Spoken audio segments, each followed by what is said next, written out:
গাজায় গণহত্যায় লিপ্ত ইসরায়েলি সেনারা উপত্যকায় সামরিক অভিযান চলাকালে দ্বিধা ছাড়াই বেসামরিক মানুষকে হত্যা করে চলেছে দখলদাররা।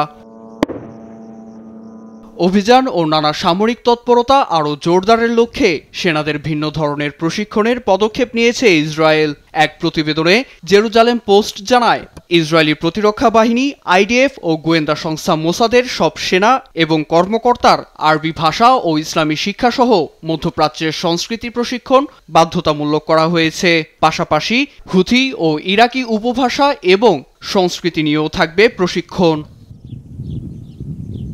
মধ্যপ্রাচ্যের বিভিন্ন দেশের ভাষা ও সংস্কৃতি সম্পর্কে পূর্ণাঙ্গ জ্ঞান থাকলে গোয়েন্দা ও সেনারা সামরিক ও রাজনৈতিক পরিস্থিতি আরও কার্যকর ও গভীরভাবে বিশ্লেষণ করতে পারবে। দ্বন্দ্বপূর্ণ পরিস্থিতিকে নৈতিকতা ও দায়িত্বশীলতার সঙ্গে সামাল দিতে সহায়তা করবে বলেও মত গোয়েন্দা সংস্থা মোসাদের। সংশ্লিষ্ট বিষয়ে বিশেষজ্ঞ নিয়োগ দেওয়া হয়েছে, যারা 2026 সালের মধ্যে সব সেনা ও কর্মকর্তাকে প্রশিক্ষণ দেবে। ভাষাগত অভিজ্ঞতা না থাকায় 2023 সালের 7 অক্টোবর হামাসের হামলা ঠেকাতে ব্যর্থ হয় ইসরায়েল। এমনকি ইয়েমেনের সশস্ত্র সংগঠন হুথি প্রধানকে হত্যা চেষ্টাও বিফলে যায়। নিজেদের এমন ব্যর্থতা ঢাকতেই সেনাসহ কর্মকর্তাদের প্রশিক্ষণের আওতায় আনছে নেতানিয়াহু সরকার।